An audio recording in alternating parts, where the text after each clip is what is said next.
Assalamualaikum warahmatullahi wabarakatuh. Subhanaka la ilma lana illa ma 'allamtana innaka antal alimul hakim. Sallallahu ala sayyidina Muhammad wa alihi wasallam, amma ba'du. Pemirsa Al-Baqiyah TV, pendengar radio Al-Baqiyah TV yang semoga semua dirahmati Allah Subhanahu wa taala. Tema yang akan kita angkat pada kesempatan ini adalah kesempurnaan puasa Ramadan. Tentu kalau sudah bicara kesempurnaan, maha sempurna adalah Allah Subhanahu wa taala. Tapi tentu ada kriteria. Lah, di sini kalau sudah bicara kesempurnaan, orang dalam menjalankan puasa itu terbagi menjadi tiga. Ada saumul awam, puasanya orang awam. Ada saumul khas, ada puasanya orang khas. Ada puasa saumul akhasul akhas, puasa orang-orang tertentu. Nah, maka mencapai kesempurnaan melihat tingkatannya. Sekarang kita bicara, ya saya orang awam, kita orang awam. Kesempurnaan orang awam, maka kacamatanya cukup fikih. Apa itu? Yang penting al-imsak, menjaga. Maka tentu kita akan kembali kepada ayat Al-Quran Al-Baqarah 183. A'udzu billahi minasyaitonir rajim. Ya ayyuhalladzina amanu kutiba alaikumusiyam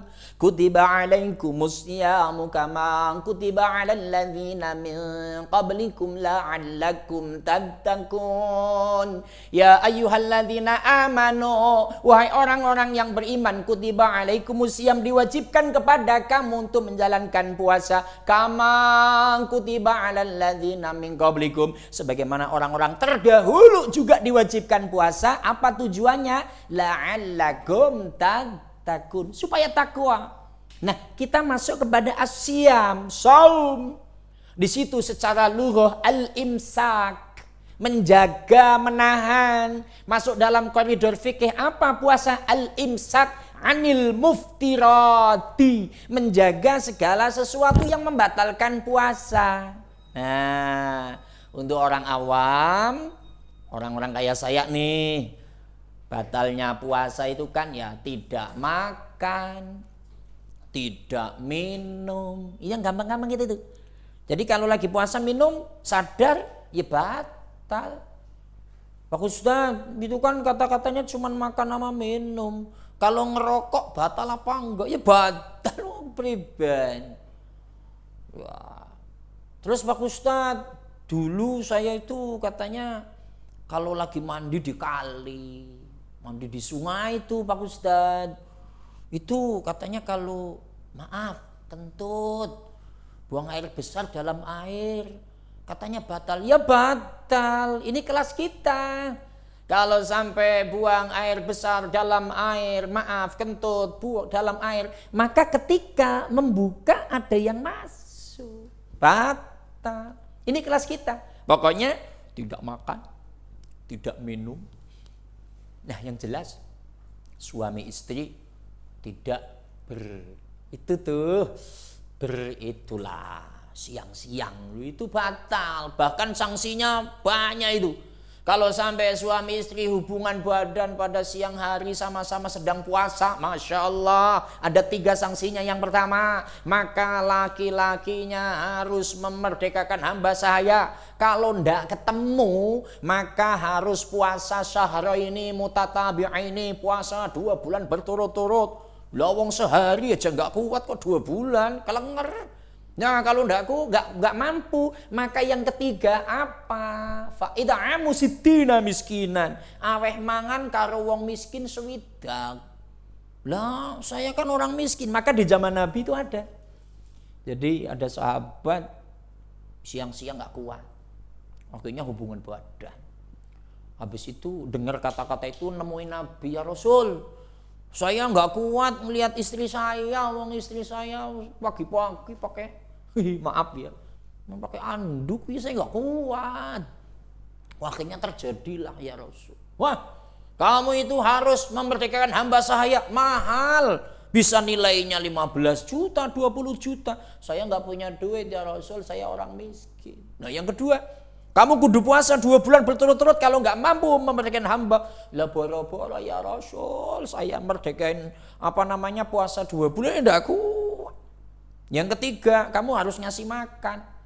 Lah wong saya itu orang miskin, buat makan aja susah. Akhirnya dikasih kambing sama Rasul, tapi tetap kena sanksinya. Tapi kembali, kesempurnaan orang awam yang penting tidak menjalankan apa yang dilarang. Sempurna sudah, nggak makan, nggak minum, tidak jima, pagi sampai sore buka puasa. Allahumma laka sumtu wa bika amantu wa ala rizkika aftartu dhahaba dhama'tu bi rahmatika ya arhamar. Sempurna dari keluarnya fajar sampai maghrib.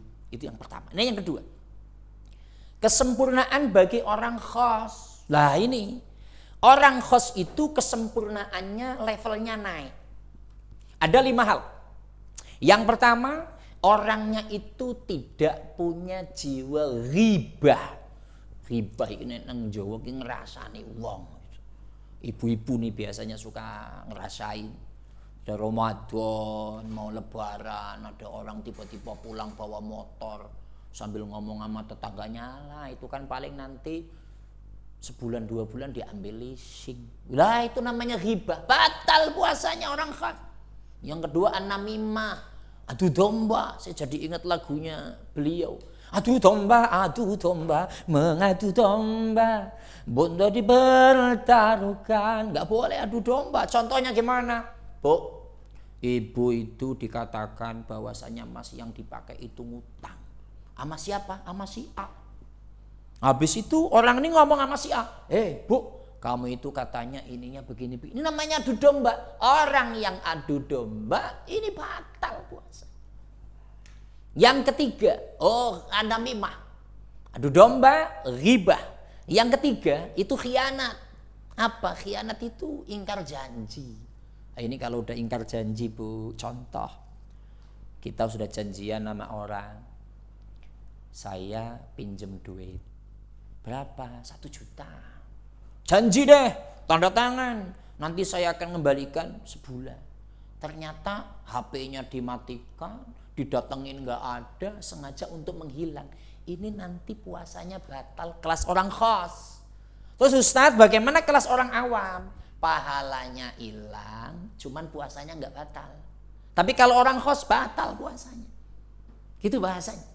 Nah, yang selanjutnya an-nadru bisyahwat. Orang khos itu kalau melihat nafsu batal. Contoh, kayak saya nih, kayak Ustadz sore-sore ngabuburit. Maaf, ngabuburit jalan-jalan pakai motor, pakai mobil, ada wanita cantik tuh. Akhirnya Ustadznya ngelihat, tapi ada kepengen, wih cantik juga. Batal puasanya. Ini orang khos. Tapi kalau orang awam ya nggak batal, cuman pahalanya hilang saudaraku. Oke, itu untuk orang khos. Nah, untuk akhosul akhos dalam penjelasannya, dalam rangkaian puasanya, dadanya itu sahwun ilallah, lupa kepada Allah. Dalam 1 detiknya sampai lupa kepada Allah, maka puasanya batal. Ini puasanya para nabi. Maka Kanjeng Nabi itu salah satu sifatnya, wa qalbuhu lam yanam wal ainu qad na'asat. Nabi itu hatinya tetap hidup. Allah, Allah, Allah, Allah. Walaupun matanya terpejam.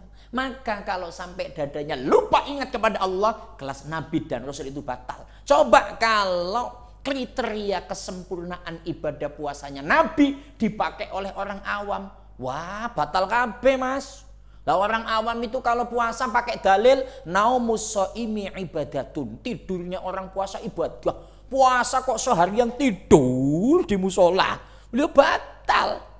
Maka jamaah sekalian, kesempurnaan puasa Ramadan ada 3. 1, orang awam yang penting tidak makan, tidak minum, tidak jima. Untuk orang yang khos, jangan suka ngomong kejelekan orang lain, adu domba, ingkar janji, khianat, Yang ketiga, melihat sesuatu tumbuh dengan nafsu. Yang ketiga, kelas Nabi dan Rasul, dadanya jangan sampai lupa kepada Allah. Bagi kita orang awam, janganlah menengok terlalu jauh. Yang penting kajian-kajian fikihnya, jangan makan, jangan minum, jangan jima, mulai meningkatkan, jangan suka membicarakan kejelekan orang lain. Insya Allah sempurna puasa kita, maka akan masuk dalam kalimah man shoma ramadhana imanan wahtisaban ghufira lahu ma taqaddama min dzambi. Barang siapa yang puasa Ramadan karena iman dan karena Allah, maka akan diampuni dosa-dosa yang telah lalu. Mudah-mudahan Ramadan yang akan datang ini kita mampu menjalankan dengan sempurna atas ridho dan izin Allah. Pemirsa Al-Baqiyah TV, pendengar radio Al-Baqiyah TV, itulah tema yang kita sampaikan, kesempurnaan puasa Ramadan. Mudah-mudahan bisa dipahami. Assalamualaikum warahmatullahi wabarakatuh. Waalaikumsalam warahmatullahi wabarakatuh. Ada pertanyaan susulan, Pak Ustadz? Masih dengan Mas Chan ya? Ini Mas Chan bisa up call ya? Karena saya kurang paham nih pertanyaannya gimana. Oke, silakan Mas Chan di up call.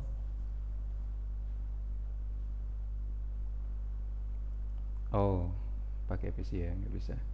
Baik.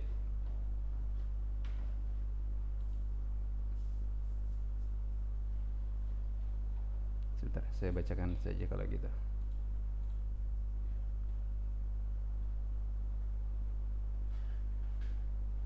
Iya, di sini ditulis pertanyaannya. Kalau orang yang pekerjaannya berat, ya, kemudian dia tidak kuat untuk berpuasa, kira-kira bagaimana, Tat? Baik, terima kasih. Kerjanya berat, nggak kuat, bagaimana? Wah, ini lagi rame.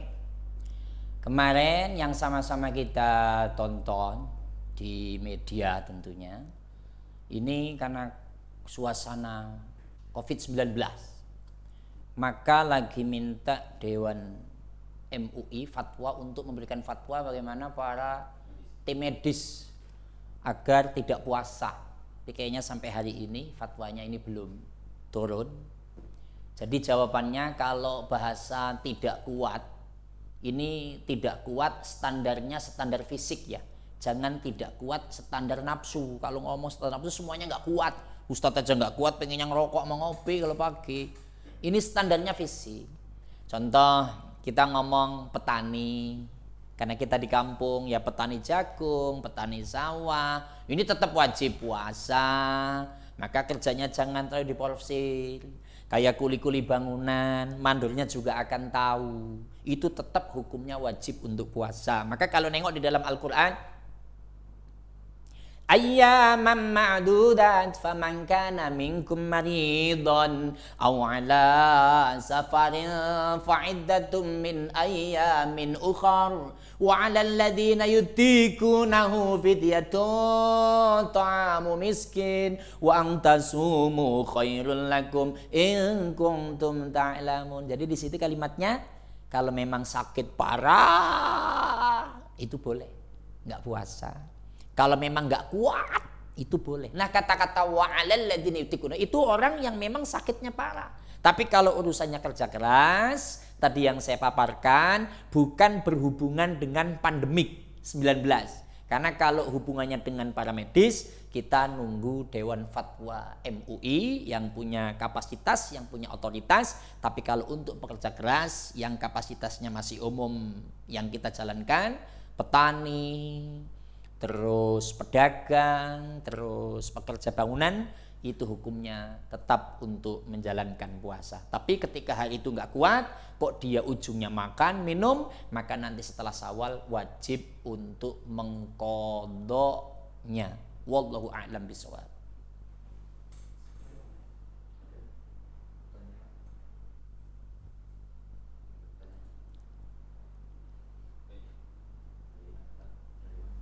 Baik, ada pertanyaan lanjutan lagi nih. Siap. Pak Ustadz, dari Ataya ya. Ataya ini dari Jakarta Timur. Baik, Pak Ustadz, kalau lagi puasa, bolehkah kita wudhu berkumur? Soalnya ada yang pernah bilang kalau lagi puasa nggak boleh berkumur-kumur, gitu, Pak Ustadz. Baik. Bismillahirrahmanirrahim. Kita nengok di dalam kitab yang standar dipakai di pesantren itu Fathul Qorib lah. Di Fathul Qorib kalau sedang puasa Ramadan maka pakai siwak itu boleh sebelum zuhur. Jadi dari pagi sampai zuhur siwak. Termasuk wudhu boleh untuk berkumur sebelum zuhur. Tapi kalau sudah zuhur, sudah zawal, maka berkumur hukumnya makruh. Tapi ingat, ketika subuh kita wudhu, sholat duha kita wudhu, walaupun dalam fikih itu boleh, hati-hati. Karena kalau sudah berkumur ada air yang masih nyelip di gigi. Kalau sampai ada air yang nyelip gigi kok terus diresep diminum, batal puasanya. Maka bagi sahabat sekalian pemirsa Al-Baqiyah TV, pendengar radio Al-Baqiyah TV, kalau pagi wudhu bahkan memang sudah puasa Ramadan, sudah niat, itu ketika berkumur nanti kalau ada sisa-sisa itu tolong sisanya di bahasa Jawanya dilepehkan itu. Karena kalau sampai ditelan hukumnya batal. Sekali lagi, dalam konteks fikih berkumur sebelum zuhur hukumnya boleh, tapi kalau setelah zuhur hukumnya makruh. Wallahu a'lam bishawab.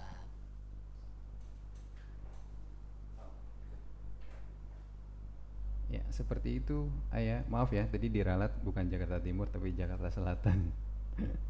Baik, Ayah. Sudah jelaskah penjelasannya?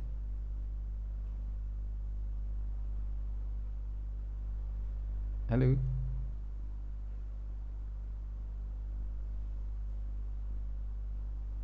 Oh ya. Baik, sudah jelas. Makasih Pak Ustadz atas jawabannya. Bagaimana? Lanjut.